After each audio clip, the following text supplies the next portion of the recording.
Are you tired of feeling like your stomach has its own agenda? Like the bloating, gas, or constant trips to the bathroom are running your life? Welcome to the Beyond Bloated podcast, the podcast where we tackle those frustrating gut issues head on, without strict diets or giving up your favorite foods. I'm Carly, a certified gut health coach who's been there, struggling with bloating that made me look 6 months pregnant, gut pain that kept me from enjoying meals, and fatigue so draining it felt impossible to get through the day. Now, I help women like you find freedom from those symptoms and take back control of their lives. Each week, we'll debunk gut health myths, dive into simple, actionable tips, and hear stories from women who've been exactly where you are. It's time to feel confident, energized, and bloat-free. Let's get started. Hello, everyone. Welcome back to the Beyond Bloated podcast, or welcome for the very first time. Today, we are having a super nerdy microbiome conversation. I love it. Even if you aren't a gut health nerd, you're still going to find this extremely valuable because we are going to be talking not just about the gut microbiome, but all the other microbiomes in the body. For example, did you know that your lungs have a microbiome? If not, you're going to learn more about that today. And you're also going to learn about how your gut microbiome influences all the other microbiomes in your body, which is why, as I always say, your gut health truly is a reflection of your overall health. If you want to get to the root of any sort of chronic condition, it usually comes down to improving your gut health. We are also going to be dipping our toes into the probiotic conversation by discussing what you should look for when choosing a supplement that's not going to be a massive waste of your money, and the role that pre and postbiotics play in your gut health. I'm going to be talking about all of this with my amazing guest, Kara Siedman. She is a registered dietitian and certified diabetes educator with over 15 years of experience helping people feel better through nutrition that actually makes sense. After years working in hospitals and leading outpatient programs, she shifted her focus to gut health and became a go-to expert in the world of functional GI care. Kara is known for taking complex microbiome science and breaking it down into real-life strategies you can actually use. She's worked with cutting-edge gut health companies like Pendulum, Microbiome Labs, and now Resbiotic, where she helps healthcare providers understand and apply microbiome-based therapies. She's also super passionate about root cause nutrition, digestive health, and the fascinating connection between our gut and the whole rest of the body. So without further ado, let's give a big, warm welcome to Kara. Thank you so much for joining us on the Beyond Bloated podcast today. Thank you for having me. Of course. As always, I'd love to give you the spotlight here and let us know what got you interested in gut health and the microbiome. Love that question. And so I'm a registered dietitian. I've sort of found myself always interested in nutrition and sort of natural health and ways to improve our health through nutrition. And so obviously created a career out of it. But during my studies, I also fell in love with fermentation and started fermenting everything. Got into ways to make our food more digestible, some of those sort of ancient modalities. And so I think it was just something that was always deep within me. And especially as I worked through my career as a registered dietitian, started to see more and more people struggling with GI issues. I found myself working in diabetes where there was so many other GI issues, correlated or co-occurring with diabetes.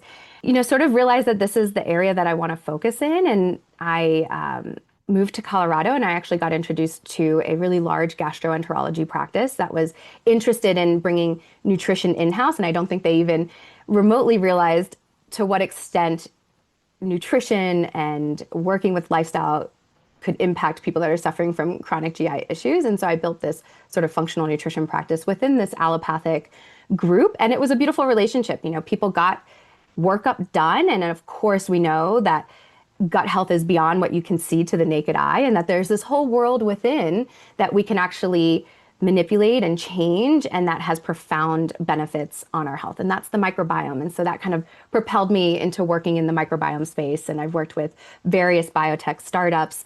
I currently work for a microbiome biotech. We create supplements specific to the gut and specific to how the gut impacts not just digestion.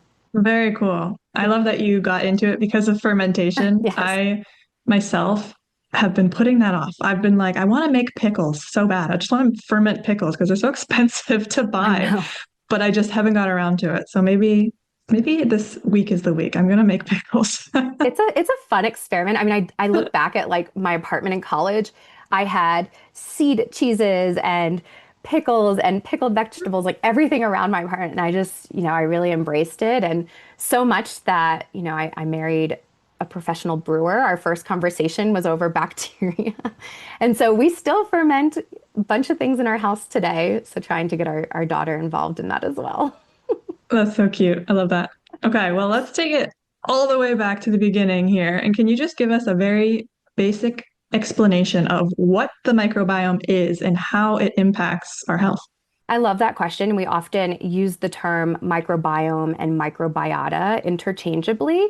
So, our microbiota are those various types of microorganisms, bacteria, eukaryotes that live within a specific niche or area of the body, which is what we call the microbiome, the community of microorganisms. So, we have different groups or communities of microorganisms in our oral, right? Our mouth. So that's the oral microbiome.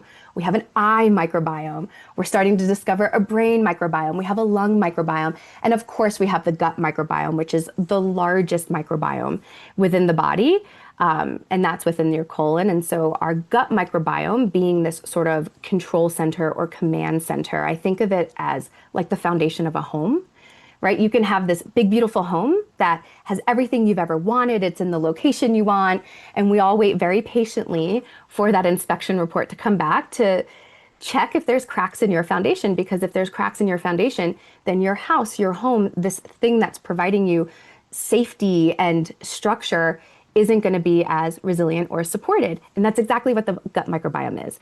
That if we have cracks or we have disruptions within the gut microbiome, the rest of the body can become impacted. And that's actually a term that we've coined here at Resbiotic, the biotech company that I work for, which is what we call the gut X axis, which is this bidirectional relationship or communication that occurs and exists between the gut microbiome and these various organ systems.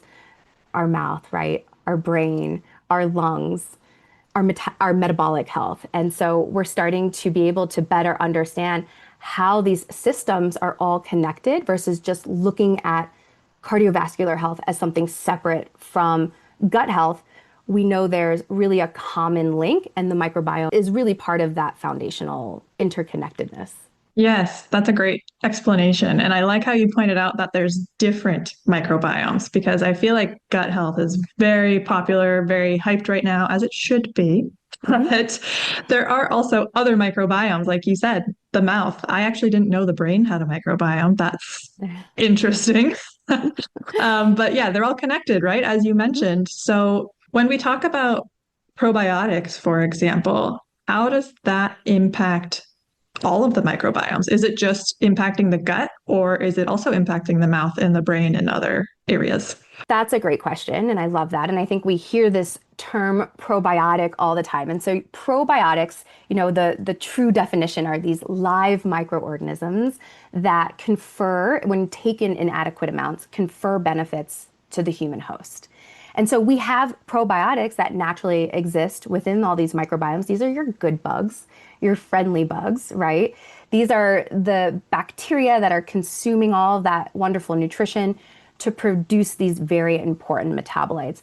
And so when we take probiotics, we're taking probiotics for various reasons. And that's really where I think the research and the sort of microbiome space is getting so interesting, is with advanced technology, with being able to study these bugs and sort of intimately and intricately understand their individual functions, we're now able to create probiotics, produce probiotics that have targeted functions. So for example, at Resbiotic, we produce a lung probiotic.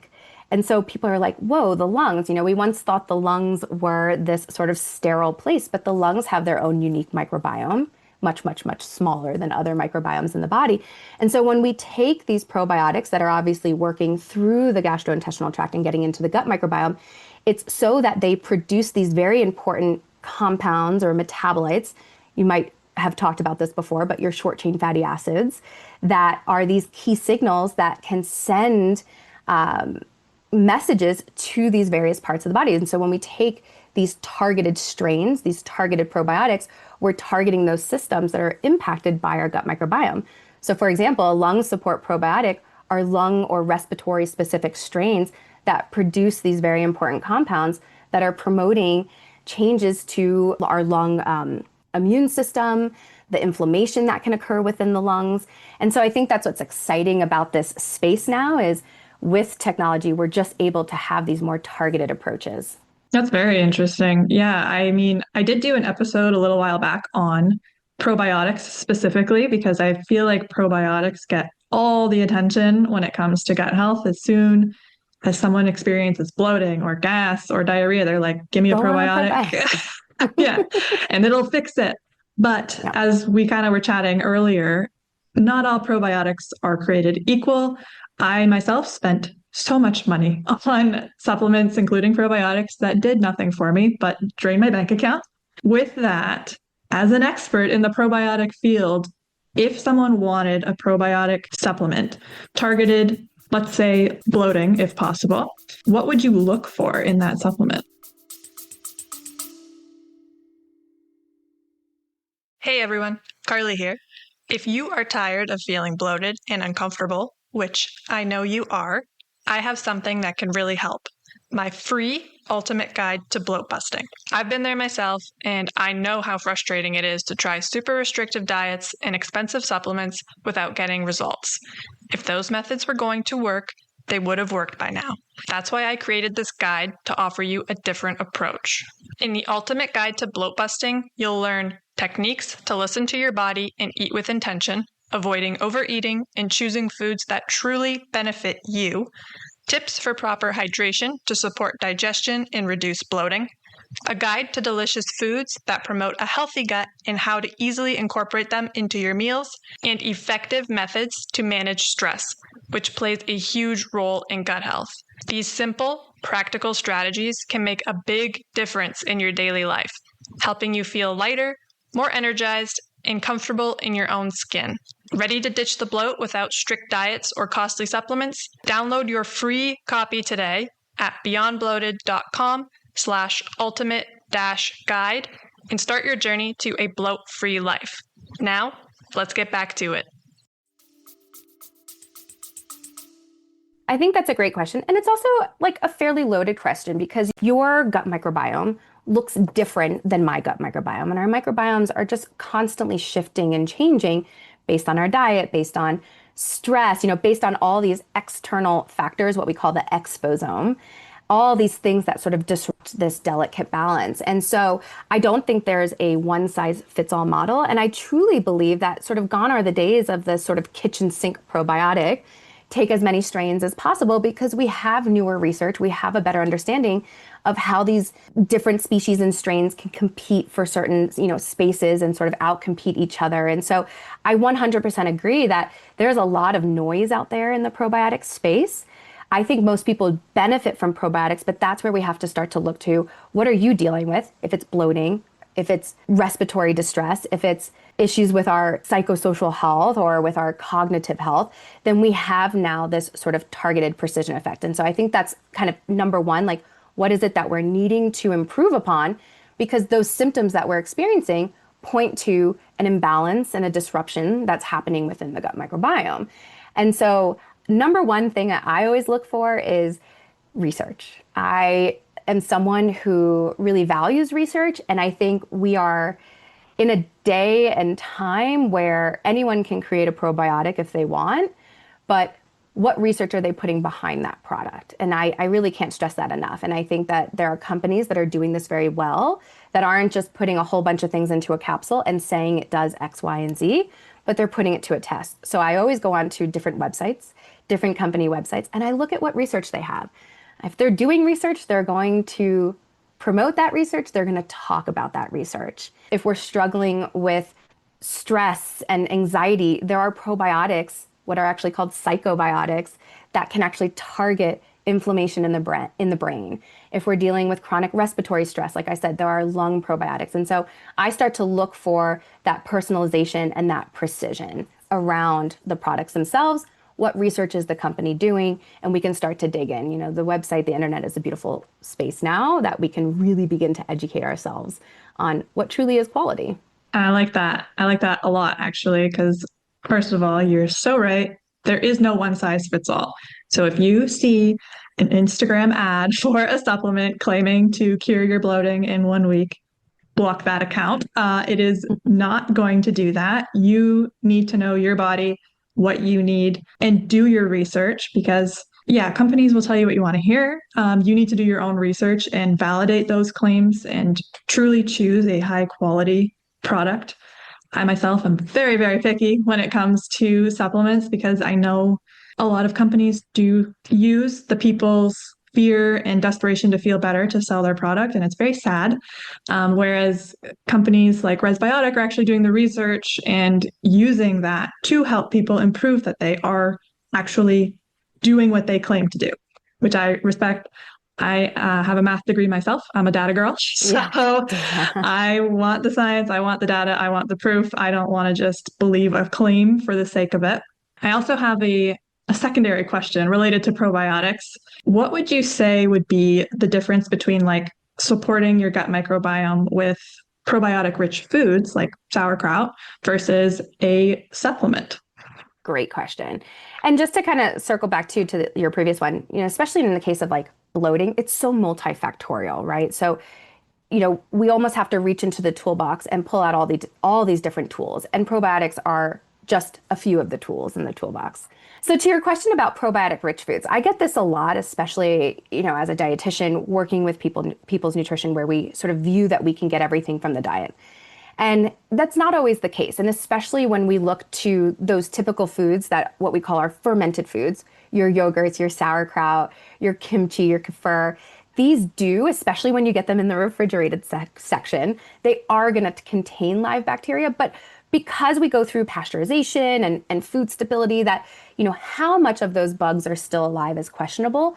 But the interesting thing is, and actually where some of the research has been really leaning towards really great researchers that are looking at, you know, probiotics, fermented foods, and kind of this conversation of like, how much do those impact it? Metabolites that our probiotics produce that can actually get retained, even if, say, a bug or a probiotic dies. And it's actually a term called postbiotic. So whether or not you're actually getting live bugs or you're getting those bioactive compounds that these very beneficial bacteria produce, we see that probiotic containing foods, fermented foods, especially those that, you know, are in the refrigerated section, are able to support and modulate the gut microbiome. There are certain bugs that are just not naturally found in fermented foods. And this is where diversification comes in, that if we are eating lots of fermented foods, we have a robust, fibrous diet, then we are providing some of those essential components or foundational support to what helps produce a healthy GI environment or a healthy gut microbiome. But if we're struggling with certain conditions or symptoms, then that's where we can look to probiotic supplements for those targeted benefits. I love that answer too, actually, because I totally agree. I'm a very food forward, food first kind of approach.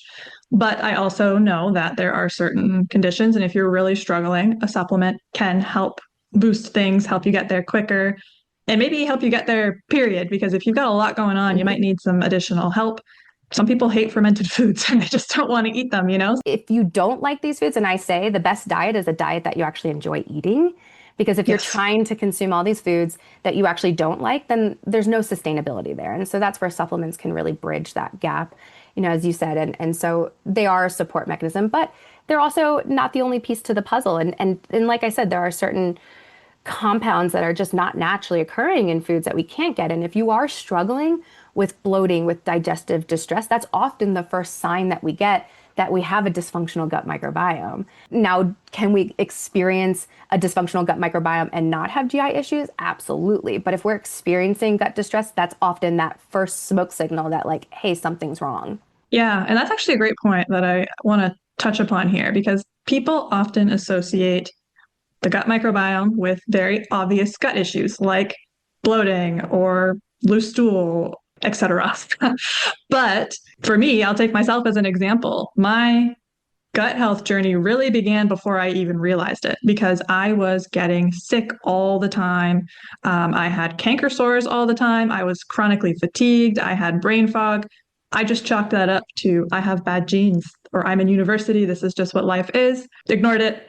Then my gut issues kicked in. Then the bloating and the chronic stomach pain and the food sensitivities all developed. Would you say that my gut microbiome was a little messed up even before my gut issues started? 100%. And we know that now. We know, kind of going back to what I was mentioning before, your gut is, your microbiome is truly that foundation. And so I've worked with patients that have absolutely zero GI issues.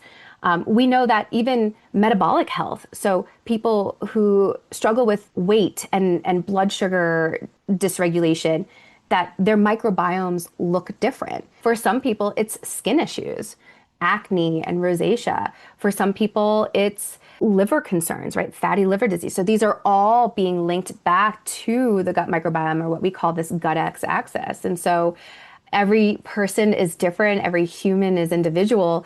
And so for some people, they may never experience GI issues, but it doesn't mean that your gut microbiome isn't impacted. And we know that now because we can actually look at the microbiome, different types of technology now that's allowed us to actually study the gut microbiome. We see these distinct microbial signatures in people that have chronic conditions. Yeah, it's crazy. And I have, friends and family who are a bit in denial and they have other symptoms going on. And I'm like, your gut. And they're like, well, I can eat anything and I feel fine. And I'm like, yeah, but you're tired all the time and you have even mental health conditions. And like, it's all connected.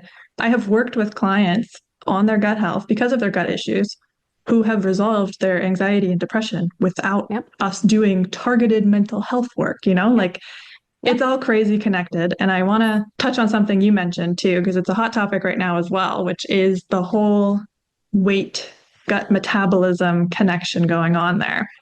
So, could you talk a little bit about how stubborn weight gain or inability to lose weight is also connected to your gut microbiome? Absolutely. Yeah, I almost think of the microbiome now as that sort of third leg of the stool when we look at just chronic health and health outcomes and chronic disease, right? We have our genes that we know play a big role. We have the environment, which obviously plays a major role, but the microbiome is now that third part. And so I always talk with other clinicians and practitioners and myself, like people that have lots of different issues. When in doubt, that's where I start because it's truly the hub. It's that command center.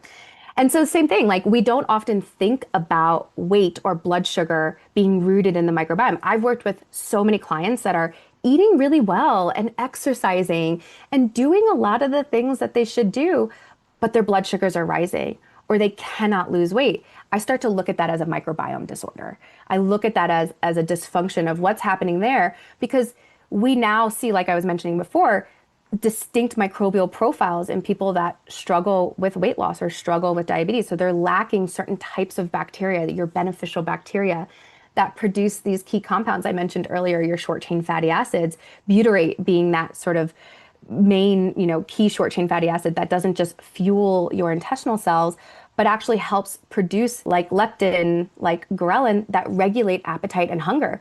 So I've talked with people that are eating sufficiently throughout the day and they're like, well, at the end of the day, I still crave sugar. I've had enough protein. I've eaten plenty of fiber. I've drank enough water. That could be a sign that we're missing certain types of bacteria that are there that are needed to produce these very important signals. And so that's where the microbiome becomes an important piece to work with in anyone who's struggling with any type of metabolic dysfunction, whether it's blood sugar irregularities or diabetes or weight loss, or who's wanting to, prevent these things from happening. There are really some alarming statistics out there that 88% of Americans are metabolically unhealthy, which is kind of crazy. We know metabolic health is really that sort of key factor when we look at anything related to aging. As we go through certain life stages, menopause, we're at increased risk of metabolic disease.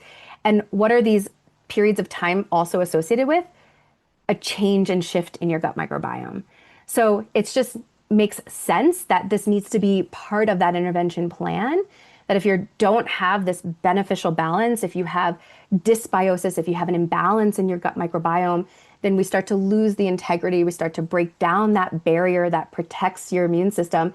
And now you have components that come from bacteria or, other types of bacteria that can get into circulation and start to drive inflammation and immune activation throughout the body. So we see this as something that precipitates even blood sugar changes. We see constituents or components from the microbiome showing up. And so it's really interesting now to think of these sort of chronic conditions outside of just what you're eating or what you're not eating or what you aren't doing, because there are people who are actually making truly beneficial changes, but aren't seeing the results that they want to see. Absolutely. It is crazy to think how important the gut microbiome is for like everything, yet nobody really knows anything about it. I mean, I had to go and It's a new learn. science. Yeah, I had to go learn about it myself because, I had all these symptoms and I was like, I'm not living this way. So I had to go out of my way to figure out what was going on and what was the root cause and how to correct it. It isn't just out there and easy to understand and given No. to us, but it's so important for every aspect of our health. It's mind blowing to me all the time. I think about it. I'm like, man, that's why I changed careers because I'm like, I need to tell people about this. I need to help them. If someone is struggling with bloating or weight gain or mental health or literally any of the things that we've talked about that we have now decided is related to the gut based on science, what would you suggest they do to get started? There's a lot of information out there on the internet. There's a lot of products out there that are confusing. What would you say in your experience working with clients is one of the best places to start? Great question, and a tough question, right? Because I don't think there's a wrong answer, because getting started is the first step, right? Like I was just saying this to a client that I was working with the other day. Like, we have to start somewhere. We want to be intelligent and intentional, and we want to be focused in what we're doing because we want to try to get people to feel better faster. We want to feel better faster.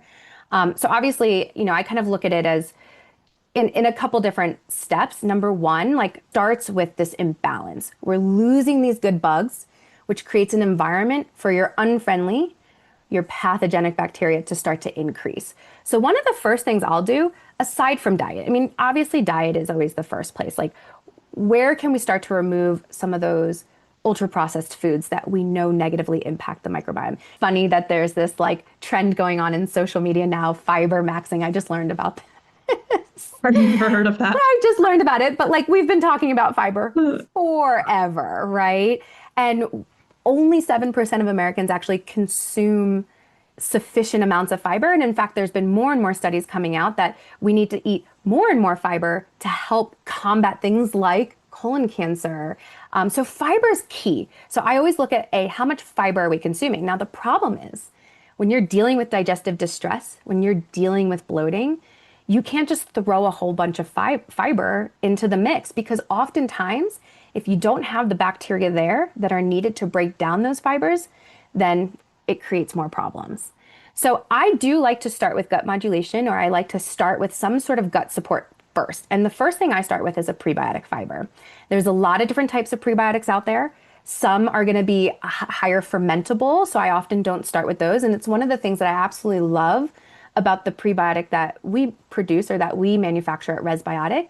It's a resistant potato starch, so it's actually FODMAP friendly.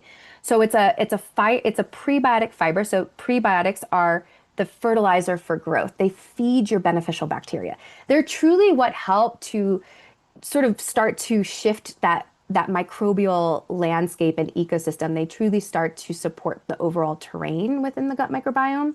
But again, if you're missing that bacteria there, then just loading up with a whole bunch of fiber, you're gonna feel it. Fiber, there's a tolerance. So I often start with some sort of prebiotic support. Resbiotic, we manufacture something called ResG Prebeat Energy Prebiotic. It's very cool, actually. It contains this resistant potato starch, which is digestively friendly, but actually has a dual action. It feeds and supports the growth of beneficial bacteria, so like Bifidobacterium, Akkermansia, very important species that we need, and especially Bifidobacterium, because those are the bacteria that actually break down your fibers as you're eating them so that they can get broken down into those smaller molecules, into those short-chain fatty acids that have far-reaching benefits throughout the body. I love this. It's a dual action. So it actually helps support digestive distress, helps with bloating, helps with constipation and or diarrhea. It's a very unique, and most of us are not eating green bananas. Most of us are not eating rice that's been heated and cooled. I know myself, I'm not. It's just not something that's part of my diet, or cooled potatoes. It's just not something I can. So we don't get a lot of this in our diet naturally. So I'll start with that to help support the terrain. And then as we start to add some of these components of shift the diet, how can we replace some of those ultra processed foods and processed foods with more whole foods, with incorporating more of those fiber-rich carbohydrates? And I just kind of do this in a delicate balance initially while working through. I think stool testing is another methodology out there that there's really great companies that are using updated technology that helps to give you a glimpse or a snapshot of actually what's happening there. And you can actually better kind of target your intervention and treatment plan. So I love utilizing stool testing as well as part of my practice, because it just gives kind of this overview of like, how imbalanced are you? What types of overgrowth of bacteria? You can get a sense of certain types of bacteria that are more prevalent in things like SIBO. So I really like to do that to just give a little bit more target effect. But if I'm not doing any stool testing, then I'll often start with some sort of prebiotic support, because I want to work on the terrain while looking at what can I shift in the diet and start making some of these better choices, start building up and working towards increasing that fiber content. Great place to start. Among many other things, but I know it was a loaded question for sure. There's a million things you could do to start, but I agree, diet is one of the most impactful. And not just like eliminate this, eliminate this, eliminate this. It's a more include more of this, like the that's fiber. an important point. There's a lot of crazy stuff on the internet, like just eat red meat for 3 meals a day. Interestingly enough, and I have seen every diet. I've had patients come in that are eating 2 foods and still having issues. So clearly it's beyond that. And really when it comes down to it, just speaking of like the meat diet, I mean, the person who kind of like created the carnivore diet doesn't even follow it anymore, because he started experiencing all these chronic issues, hormonal disruptions. And so it's hard because we want to blame what we're eating, but it also creates kind of this whole complex of being fearful of food. And so I agree. It's not about, I almost find I've worked with people where eliminating food is almost easier than eating more diversity, because of this fear around eating. And one of the concerns that I have is over restriction actually creates more microbiome damage. And they've done studies, right? Low FODMAP diet, which has truly been a game changer in the management of irritable bowel syndrome. But it's been studied in periods of 2 to 3 months, because they've actually done studies that post 3 months or longer on a low FODMAP diet, that we actually start to see a loss of microbial diversity. That's one of the first things that starts to impact the health of the gut microbiome. You lose diversity of those beneficial bacteria. Well, now you get a breakdown in the integrity, and this whole cascade begins. So I'm very cautious about restriction. I will often do elimination diets for very short periods of time to just help manage symptoms, because if you can start to feel better, then you can be more motivated to do the things that really actually help restore balance and build resiliency. Thank you for saying that. I have been saying that every single episode. I was that person who restricted my diet insanely because I had bad symptoms. I was afraid to eat. I kept restricting. And it was also put into my head, from different practitioners, from the internet. You have to find the right foods to eliminate and you'll be good. And I went down that path for a long time. I'm very against it. The low FODMAP diet, not a fan. I agree it can be helpful for managing symptoms for very short term. Yep. But yeah, you're eliminating nutritious foods from your diet. How can that be beneficial? Right. And if we think about it, like, yes, there's allergy. We're not talking about allergies. That's a whole nother component. But when our body's reacting to these things that we should be seeing as friendly, that's our immune system. And guess what? 70% of our immune system is contained within the GI tract. And it's influenced by our microbial signals. So when your body's reacting to these things that are very friendly, you basically have an immune system that's really unable to determine what's friend or foe. And that really roots back to a microbiome problem. So I agree. I don't often start with any sort of elimination, or I'll do it very specifically and for very short periods of time just to support symptom management. But really the goal is, how can we increase the diversity? How can we remove the things that we know negatively impact the gut microbiome? And how can we start to build? But you might have to do some repair. You might have to do some feeding, which is why I think prebiotics are almost something I use with every single patient or client, because most of us are not consuming enough of those targeted components that are actually supporting the growth, the thriving, and the survival of our beneficial bacteria. And it's a cool supplement too, because it uses whole foods, right? It's resistant potato starch. It isn't some weird it's manufactured. a functional food, yes. I love it. You know, Yeah, that's and it's a powder, approach. and you can use it. And I love it. So our Res-G Prebeat contains also beetroot extract, which has been shown to support the health of the gut microbiome, but also helps support our mitochondria. Helps with that natural nitric oxide production, which is supportive to our metabolic health and our stamina. And then there's methylated B12, so it gives us that sort of energy boost without any caffeine. But I love it. I mix it in my yogurt. It's a beautiful pink color. My daughter's like, oh, I want some pink yogurt. I mix it into my liquids, where I'll put in my other sort of components that I use personally in my supplement sort of life. And so it's fun. You can use it in various. I have lots of recipes on our website if anyone wants to check out. But really cool ideas. But it's nice because it's not another pill, and it's something that we can actually incorporate in our everyday diet. That sounds lovely. And if you could tell us more about where we could find those recipes, where we could find that product, where we can find you. And I think you have maybe a discount code for us too. We do. We're super excited to offer a discount code to your listeners, Beyond15. You can check us out at resbiotic.com. And so we have 3 products, and actually covering a lot of what we talked about today. We have a lung support probiotic, which is live probiotics that are specific to our respiratory wellness. And it also combines 3 respiratory specific herbs: turmeric, holy basil, and Visaka, also herbs that have other benefits throughout the body.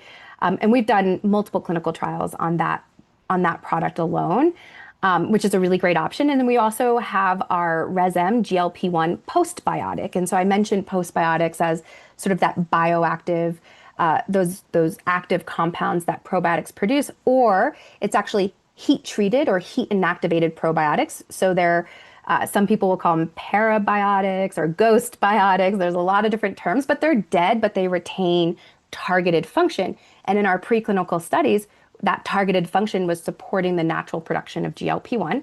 And we also combined white mulberry and fenugreek that also support metabolic processes in the body. And so that's a really cool option. And then we have our Res-G Prebeat, our prebiotic, which is that powder we were just talking about, that combines beetroot extract and methylated B12. So very targeted, very specific precision supplements that can be part of all these other interventions that we're doing that are really supporting these various systems that are being affected through the lens of the gut microbiome. So head over to resbiotic.com. We've got lots of resources available. And again, Beyond 15, if you're interested in trialing and trying out any of the products that we've talked about. Amazing. Well, thank you so much for that discount code and for all the information you have shared with us today. I truly appreciate that you understand that, diet and lifestyle are a part of the supplement journey.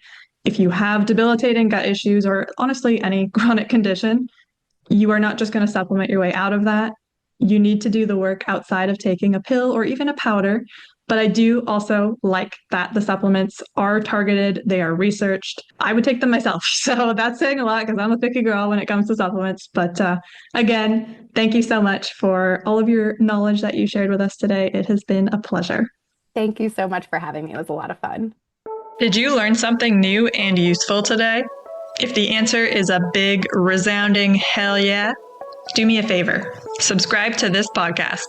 Even better, toss a rating in there too. It helps more bloated babes discover this show and lets me keep bringing you this free, gut-loving content every single week. And hey, don't be greedy. Share this episode with your bestie who's always unbuttoning her pants after dinner. She will love you even more for it. Thanks for hanging out with me and showing your gut some love. Keep on putting what you learn into practice and you will be bloat-free in no time. Catch you in the next one. Bye.